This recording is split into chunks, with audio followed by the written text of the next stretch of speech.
Hello friends, मैं आपका दोस्त तैन सिंह परमार आज फिर आपके सामने नई बात लेकर आया हूं। उससे पहले हम हमारी बात को शुरू करें, उससे पहले आप हमारे YouTube चैनल तैन सिंह परमार को सब्सक्राइब करें, लाइक करें और शेयर करें। मित्रों, आप और हम और इस संसार का प्रत्येक मनुष्य प्राणी जो काम करता है, जो हमारे आसपास है, जो हम सब हमेशा एक चीज की कामना करते हैं। मंदिर में जाते हैं, मस्जिद में जाते हैं, गुरुद्वारे में जाते हैं, चर्च में जाते हैं, किसी भी हम जिस देवता को चाहते हैं, पूजते हैं, उन सबके पास जाकर हम एक ही बात करते हैं मित्रों, हे भगवान मुझे सफलता देना। सफलता क्या है? यानी कि हम जो भी काम करें वह सक्सेस हो जाए, सफल हो जाए, वही तो सफलता है। इसके अलावा सफलता का और क्या मीनिंग है? मित्रों, मैं आज आपको, अगर आप सफलता चाहते हो तो क्या काम किया जाए वह बताने जा रहा हूं। मित्रों, इस बात का ध्यान रखो कि सफलता ढूंढने के लिए किसी मंदिर, मस्जिद, गुरुद्वारे जाने की जरूरत नहीं है। सफलता हमारे हाथ में है। और अगर आप सफलता चाहते हैं तो मैं आपको बता रहा हूं कुछ ऐसे कार्य जिनको करने से आपको सफलता 100% मिलेगी, और सफलता के साथ साथ आपको मन की शांति और संतोष भी मिलेगा। मित्रों, आप इस बात का ख्याल रखिए कि सफलता की शुरुआत केवल और केवल हमारे पिताजी से हो सकती है। पिता, जी हां मित्रों, जिन मां बाप ने, जिन माता और पिताजी ने हमको जन्म दिया, जिसने हमको भगवान दिखाया, जिसने हमको स्वर्ग दिखाया, जिसने हमको इस संसार को दिखाया, जो कहता है कि ये भगवान है, वो उससे बड़ा भगवान और कौन हो सकता है। इसलिए मित्रों, सफलता चाहते हो तो पिता की कुछ बातों को मान लो। मैं वही आपके सामने रखता हूं। पिता की शक्ति को बर्दाश्त करो, तभी काबिल बन पाओगे। मित्रों, हमारे पिताजी अगर हमारे ऊपर कोई शक्ति लाते हैं कि ऐसा मत करो, ऐसा मत करो, तो आप समझ लीजिए कि आपको काबिल बनाने के लिए वो ऐसा करते हैं। क्या आपके मित्र आपको किसी काम के लिए रोकते हैं? क्या आपका पड़ोसी आपको किसी काम के लिए रोकता है? कभी नहीं रोकता है, क्योंकि वो आपको काबिल नहीं बनाना चाहता।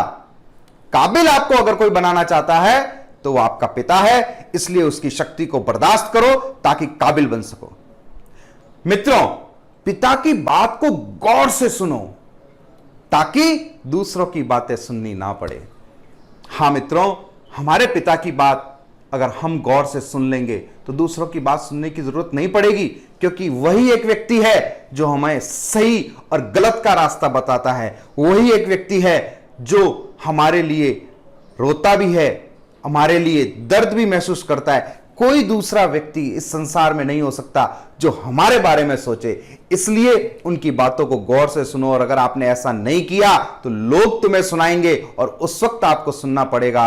सपोज कीजिए आप किसी कंपनी में काम करते हैं और आपने अपने पिता की बात को नहीं कभी सुना है, आपने बर्दाश्त नहीं किया है, तो क्या होगा? आप जानते हैं क्या होगा? उस वक्त आपके बॉस की भी तो आपको सुननी पड़ेगी। इससे अच्छा अपने पिता की सुनो, तो इतने काबिल बन जाओगे कि दूसरों की सुनने की जरूरत नहीं पड़ेगी। मित्रों, पिता के सामने कभी ऊंची आवाज में बात मत करो, वरना भगवान तुमको नीचा कर देगा। क्योंकि भगवान कौन है? पहला भगवान हमारे लिए पिता है, जिसने हमको जन्म दिया है, जन्मदाता है, तो वही भगवान है। इसलिए कभी उनसे ऊंची आवाज में बात मत करो। अगर सफलता चाहते हो तो पिता का सम्मान करो, ताकि तुम्हारी संतान भी तुम्हारा सम्मान कर सके। घर में हम 10 जने होते हैं, हम, हमारे पिता, हमारे बच्चे, 3 पीढ़ियां एक साथ बड़ी होती है। मित्रों, अगर आप अपने पिता का सम्मान नहीं करोगे तो आपको क्या लगता है कि आपका पुत्र आपको सम्मान देगा? विचारने योग्य बात है, ध्यान दीजिए इस बात पे। मित्रों, पिता की इज्जत करो। पिता कितना बड़ा बात है, कितनी बड़ी नाम है, कितनी बड़ी बात है कि पिता एक ऐसा शब्द है, अगर हम उनकी इज्जत नहीं करेंगे तो इसका फायदा कोई और उठाएगा। इससे फायदा उठा सको जितना उठाओ, क्योंकि पिता की इज्जत में ही हमारी इज्जत है। अगर पिता बेइज्जत होता है तो आपकी समाज में किसी भी तरह की इज्जत नहीं रह सकती है। हाँ मित्रों, पिता का हुक्म मानो और खुशहाल रहो। पिता ने बोल दिया जा बेटा ऐसा करके आ, आप करके आ जाइए। अगर आप में यह आदत डेवलप हो गई, कार्य करने की क्षमताएं डेवलप हो गई, तभी तो आप अपने बिजनेस में अच्छा कार्य कर पाएंगे।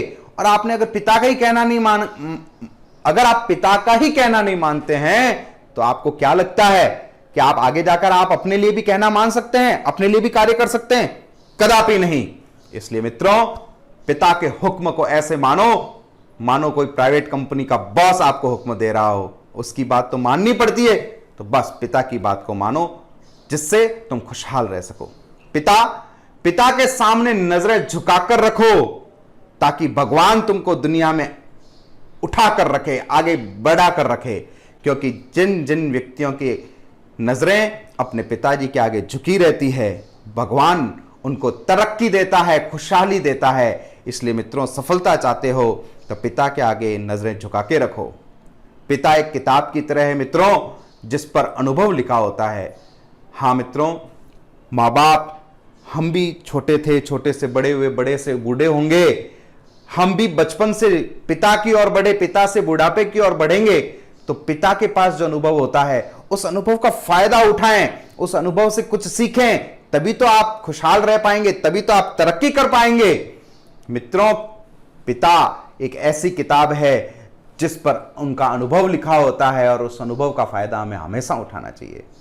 पिता के आंसू मित्रों कभी मत गिरने दो। तुम्हारे सामने अगर पिता के आंसू गिर गए तो समझ लो कि दुनिया में कुछ भी नहीं रहा। तुम भगवान को मिस कर दोगे। पिता के आंसू बहने का मतलब है कि तुम भगवान को नाखुश कर रहे हो। क्यों? कि मैं आपको पहले ही बता चुका हूं कि हमारा पहला भगवान केवल हमारे पिता हैं। इसलिए इस बात का ध्यान रखें। पिता एक ऐसी हस्ती है मित्रों, पिता बहुत बड़ी हस्ती है। मां का मुकाम बेशक अपनी जगह है, मां जिसने जन्म दिया है, पर पिता भी इससे कुछ कम नहीं। मां के कदमों में स्वर्ग है, पर पिता स्वर्ग का द्वार है, दरवाजा है मित्रों। अगर दरवाजा ही नहीं खुला तो अंदर कैसे जाओगे? और जब अंदर ही नहीं जाओगे तो स्वर्ग की अनुभूति कैसे होगी मित्रों? जो गर्मी हो या सर्दी हो, बच्चों की रोजी रोटी के लिए फिक्र करता है, रात दिन दौड़ता है। पिता एक ऐसा है जो अपने बच्चों को प्यार दे सकता है, कभी मना नहीं कर सकता अपने बच्चों से। तो बच्चों के लिए जो माँ बाप कर सकते हैं, वो दूसरा कभी कोई नहीं कर सकता है। इसलिए मेरे प्यारे मित्रों, मेरे प्यारे साथियों, इस बात को हमेशा ख्याल रखो। सफलता चाहते हो, अगर मन में सफलता ठान लिए, तो शुरुआत अपने पिता से करो। उनका मान बढ़ाओ, उनका सम्मान करो, उनके चरणों को धोग लगाओ। और मैं आपको निश्चित तौर पे कह सकता हूं कि सफलता तभी मिल सकती है जब हम अपने माता पिता का सम्मान करेंगे। मित्रों, कल मैं फिर मिलूंगा आपसे तैन सिंह परमार यूट्यूब चैनल पर। आप हमारे चैनल को लाइक करें, सब्सक्राइब करें और शेयर करें, ताकि मेरी बात और भी लोगों तक पहुंच सके और भी लोग इस बात को समझ सके। धन्यवाद, थैंक यू।